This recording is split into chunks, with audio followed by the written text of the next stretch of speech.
ನಾನು ಕೇಳಿದೆ ಚಿತ್ತಾಪುರದ program cancel ಆಗಿದೆ ಸರಿಯಪ್ಪ, ಕಲಬುರಗಿ ಯಾರಪ್ಪನ ಆಸ್ತಿ, ನನಗೆ ಬರಬೇಡ ಅನ್ನಿಲ್ಲ.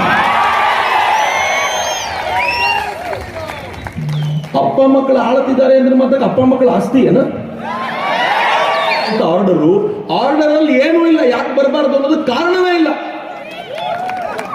ಅಂತ ಅತ್ಯಂತ ಸ್ಪಷ್ಟ ದನಿಯಲ್ಲಿ ಹೇಳಿದ ನಂತರ ನನಗೊಂದು ವಿಶ್ವಾಸ ಇತ್ತು, ನಿಮ್ ಕೈಯಲ್ಲಿ ಸರ್ಕಾರ ಇರಲಿ, ನಿಮ್ ಕೈಯಲ್ಲಿ ಇಡೀ ಪೊಲೀಸ್ ವ್ಯವಸ್ಥೆ ಇರಲಿ, ನಿಮ್ ಕೈಯಲ್ಲಿ ಲಾಠಿ ಇರಲಿ, ನಿಮ್ ಕೈಯಲ್ಲಿ ಬಂದೂಕ್ ಇರಲಿ, ನಿಮ್ ಕೈಯಲ್ಲಿ ದರ್ಪ ಇರಲಿ, ನಿಮ್ ಕೈಯಲ್ಲಿ ದಮನ ಮಾಡುವಂತ ಶಕ್ತಿ ಇರಲಿ, ಆದ್ರೆ ನಮ್ ಕೈಯಲ್ಲಿ ಬಾಬಾ ಸಾಹೇಬರ ಸಂವಿಧಾನ ಇದೆ, ನಾವು ಗೆದ್ದೇ ಗೆಲ್ತೀವಿ ಅಂತ.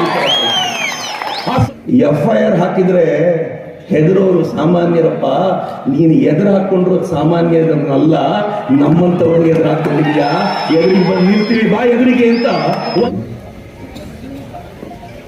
ಪಾದಪದ್ಮಯತಯೋ ಶ್ರತ್ವ ಪ್ರಣಮಾಮಿ ಮುಹುರ್ಮುಹುಃ ರತ್ನಾಕರ ಧೌತಪದಾಂ ಹಿಮಾಲಯ ಕಿರೀಟಿನೀಂ ಬ್ರಹ್ಮರಾಜರ್ಷಿ ರತ್ನಾಢ್ಯಾಂ ವಂದೇ ಭಾರತ ಮಾತರಂ.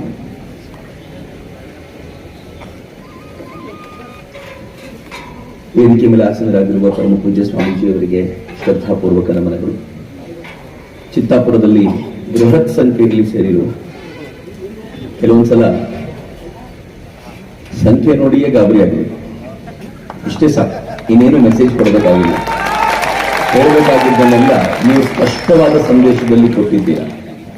ಎಷ್ಟು ಪ್ರಯತ್ನ ಪಡಲಾಯಿತು ಅಂದ್ರೆ ಮಿತ್ರರೇ, ಈ ಕಾರ್ಯಕ್ರಮವನ್ನ ತಡಿಬೇಕು ಅಂತ ಎಷ್ಟು ಪ್ರಯತ್ನ ಪಡಲಾಯಿತು ಅಂದ್ರೆ, ನಾನು ರಾತ್ರಿ 11 ಗಂಟೆಗೆ ಚಿತ್ತಾಪುರಕ್ಕೆ ಕಲಬುರಗಿಗೆ ಬಂದು ಉಳ್ಕೊಳ್ಬೇಕಾಗಿತ್ತು. ಕಲಬುರಗಿಯ ಬಾರ್ಡರ್ ನಲ್ಲಿ ಪೊಲೀಸರು ಅಡ್ಡ ಹಾಕಿದ್ರು. ಒಬ್ಬ ಚಕ್ರವರ್ತಿ ಸೂಲಿಬೆಲೆಯನ್ನು ಅಡ್ಡ ಹಾಕ್ಲಿಕ್ಕೆ ಎಷ್ಟು ಜನ ಪೊಲೀಸರು ಬೇಕು? ನನ್ನ ಜೊತೆ 1-2 ಗಾಡಿ ಇರುತ್ತಪ್ಪ. ಒಬ್ಬ ಚಕ್ರವರ್ತಿ ಸೂಲಿಬೆಲೆಯನ್ನು ಅಡ್ಡ ಹಾಕ್ಲಿಕ್ಕೆ 4 ಜನ ಪೊಲೀಸರು ಕೇಳಿದ್ರೆ ಸರ್. ಮತ್ ನಾವು ಇವ್ರ ಗೂಂಡಾವರ್ತನೆಯವರಲ್ಲ ರೀ, ನಾವು ಅತ್ಯಂತ ಶ್ರದ್ಧೆಯಿಂದ ಬಾಬಾ ಸಾಹೇಬರು ಹೇಳಿಕೊಟ್ಟ ಕಾನೂನನ್ನ ಪಾಲಿಸುವಂತ ಜನ. ಹೀಗಾಗಿ ಗೂಂಡಾವರ್ತನೆ ನಮ್ಗೆ ಗೊತ್ತಿಲ್ಲ, ಹೀಗಾಗಿ ನಮ್ಮನ್ನು ತಡೆಯುವಂತ ದೊಡ್ಡ ಕಷ್ಟ ಇರಲಿಲ್ಲ. ಆದ್ರೆ ಪೊಲೀಸರು ತಡೆದ್ರು. ಎಷ್ಟು ಜನ ಬಂದಿದ್ರು ಗೊತ್ತೇನ್ರಿ? 3 ಪೊಲೀಸ್ ವ್ಯಾನ್ ಇತ್ತು, ಒಂದು 6 ಜೀಪ್ ಆದ್ರೂ ಇತ್ತು, ಒಬ್ರು SI ಇದ್ರು, ಒಬ್ರು DYSP ಇದ್ರು, ಒಬ್ರು ಅಡಿಷನಲ್ SP ಇದ್ರು, IAS ಕ್ಯಾಡರ್ನವ್ರು ಇದ್ರು. ಇಷ್ಟೆಲ್ಲಾ ಜನ ನಿಂತ್ಕೊಂಡು ಅವ್ರು ಕೇಳಿಕೊಂಡ್ರು, ದಯಮಾಡಿ ಬರಬೇಡಿ, ದಯಮಾಡಿ ಕಲಬುರಗಿಗೆ ಬರಬೇಡಿ, ನಾಳೆ ಚಿತ್ತಾಪುರದ ಕ್ಯಾನ್ಸಲ್ಗೆ ಪರ್ಮಿಷನ್ ಕ್ಯಾನ್ಸಲ್ ಮಾಡಿದ್ದೀವಿ, ಬರಬೇಡಿ ಅಂತ. ನಾನು ಕೇಳಿದೆ, ಚಿತ್ತಾಪುರದ ಪ್ರೋಗ್ರಾಮ್ ಕ್ಯಾನ್ಸಲ್ ಆಗಿದೆ ಸರಿಯಪ್ಪ, ಕಲಬುರಗಿ ಯಾರಪ್ಪನ ಆಸ್ತಿ, ನನಗೆ ಬರಬೇಡ ಅನ್ನೋದು. ಅಪ್ಪ ಮಕ್ಕಳು ಆಳುತ್ತಿದ್ದಾರೆ ಅಂದ್ರೆ ಮತ್ತೆ ಅಪ್ಪ ಮಕ್ಕಳ ಆಸ್ತಿ ಏನ ಮಿತ್ರ? ಈ ಪ್ರಶ್ನೆ ನಾನು ಕೇಳಿದಾಗ ಪೊಲೀಸರ ಹತ್ರ ಉತ್ತರ ಇಲ್ಲ.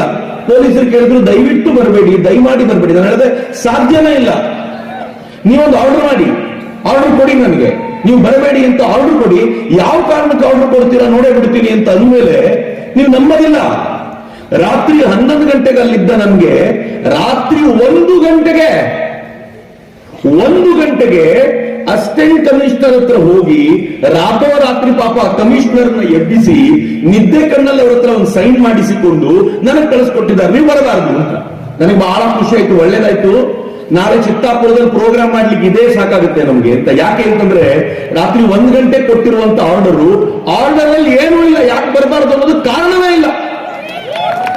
ನನಗೊಂದು ವಿಶ್ವಾಸ ಇತ್ತು, ನಿಮ್ ಕೈಯಲ್ಲಿ ಸರ್ಕಾರ ಇರಲಿ, ನಿಮ್ ಕೈಯಲ್ಲಿ ಇಡೀ ಪೊಲೀಸ್ ವ್ಯವಸ್ಥೆ ಇರಲಿ, ನಿಮ್ ಕೈಯಲ್ಲಿ ಲಾಠಿ ಇರಲಿ, ನಿಮ್ ಕೈಯಲ್ಲಿ ಬಂದೂಕ್ ಇರಲಿ, ನಿಮ್ ಕೈಯಲ್ಲಿ ದರ್ಪ ಇರಲಿ, ನಿಮ್ ಕೈಯಲ್ಲಿ ದಮನ ಮಾಡುವಂತ ಶಕ್ತಿ ಇರಲಿ, ಆದ್ರೆ ನಮ್ ಕೈಯಲ್ಲಿ ಬಾಬಾ ಸಾಹೇಬರ ಸಂವಿಧಾನ ಇದೆ, ನಾವು ಗೆದ್ದೇ ಗೆಲ್ತೀವಿ ಅಂತ.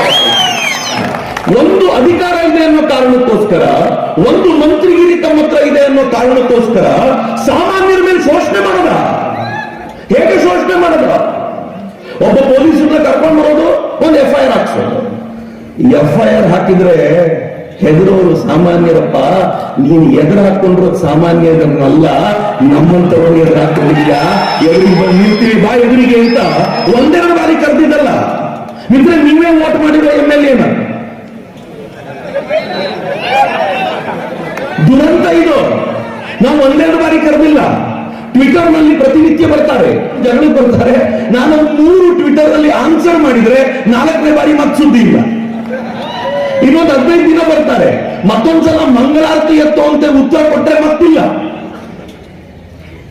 ನಿನ್ನೆ ರಾತ್ರಿ ಬಂದ್ರು, ಇವತ್ತು ಮಧ್ಯಾಹ್ನ ಕಾಣೆ. ಇಷ್ಟೇ ಹಿಟ್ ಅಂಡ್ ರನ್ ಆಗಿರುವಂತ ಒಬ್ಬ ವ್ಯಕ್ತಿಯನ್ನ ನಿಮ್ಮ ಅಮೂಲ್ಯವಾದ ವೋಟ್ ಹಾಕಿ ಆಯ್ಕೆ ಮಾಡಿದ ನಂತರ ಕರ್ನಾಟಕವನ್ನ ಯಾವ ಹಂತಕ್ಕೆ ತಗೊಂಡು ಹೋಗಿದ್ದೀವಿ ಅಂತ ಹೇಳ್ಬೇಕಾದ್ರೆ ಬಹಳ ದುಃಖ ಅನ್ಸುತ್ತೆ. ಆದ್ರೆ ಆ ದುಃಖದ ನಡುವೆ ಒಂದು ಖುಷಿ ಏನಿದೆ ಅಂತಂದ್ರೆ, ಚಿತ್ತಾಪುರದಲ್ಲಿ ಕಾರ್ಯಕ್ರಮ ಇದೆ ಅಂತ, ಚಿತ್ತಾಪುರದಲ್ಲಿ ಕಾರ್ಯಕ್ರಮ ಆಯ್ತು ಅಂತ ಚಿತ್ತಾಪುರಕ್ಕೆ ಮಾತ್ರ ಗೊತ್ತಾಗ್ತಾ ಇತ್ತು. ಇವತ್ತು ಇಡೀ ಕರ್ನಾಟಕಕ್ಕೆ ಗೊತ್ತಾಯ್ತು, ಡೆಲ್ಲಿಗೂ ಗೊತ್ತಾಯ್ತು ಚಿತ್ತಾಪುರದಲ್ಲಿ ಒಂದು ಕಾರ್ಯಕ್ರಮ ಆಗಿದೆ ಅಂತ. ಆ ಕಾರಣಕ್ಕೆ ನಾನು ನೀವು ಆಯ್ಕೆ ಮಾಡಿರುವಂತ ಮಂತ್ರಿಗೆ, ನಾನು ಆಯ್ಕೆ ಮಾಡಿರುವಂತ ಜನರನ್ನು ಯಾವತ್ತೂ ಬೈಯೋದಿಲ್ಲ. ಯಾಕೆ ಅಂತಂದ್ರೆ ಜನರು ದೇವರು ಅನ್ನೋದನ್ನ ನಾನು ತುಂಬಾ ಚೆನ್ನಾಗಿ ಬಲ್ಲೆ. ಈ ಪ್ರಜೆಗಳೇ ಭಾರತವನ್ನ ಕಟ್ಟುವಂತವರು. ಆದರೆ ಆ ವ್ಯಕ್ತಿಯ ಕಾರಣದಿಂದಾಗಿ ಇಡೀ ಡೆಲ್ಲಿಗೆ ಚಿತ್ತಾಪುರದಲ್ಲಿ ಏನ್ ನಡೆದಿದೆ ಅನ್ನೋದು ಗೊತ್ತಾಗಿದೆಯಲ್ಲ, ಅದು ನನಗೆ ಬಹಳ ಹೆಮ್ಮೆಯ ಸಂಗತಿ. ಆ ಕಾರಣಕ್ಕೆ ನಾನು ನೀವು ಆಯ್ಕೆ ಮಾಡಿದ ಪುಣ್ಯಾತ್ಮನಿಗೂ ನಮಸ್ಕಾರ ಹೇಳ್ತೀನಿ. ಟೈಮ್ ಯಾಕೆ ಅವ್ರಿವ್ರ ಬಗ್ಗೆ ಮಾತನಾಡ್ತಾ ಕಳೆಯೋದು? ನಾನು ಬಂದಿರೋದು ಅವ್ರಿವ್ರ ಬಗ್ಗೆ ಮಾತನಾಡ್ಲಿಕ್ಕಲ್ಲ, ಈ ದೇಶದ ಹೆಮ್ಮೆಯ ಪ್ರಧಾನಿ ನರೇಂದ್ರ ಮೋದಿ ಅವ್ರ ಬಗ್ಗೆ ಮಾತನಾಡ್ಲಿಕ್ಕಾಗಿರೋದ್ರಿಂದ ನಾನು ಇಲ್ಲಿಗೆ ಬಿಡ್ತೀನಿ, ಮುಂದಿನ ಹಂತಕ್ಕೆ ಹೋಗ್ತೀನಿ. ಮಧ್ಯ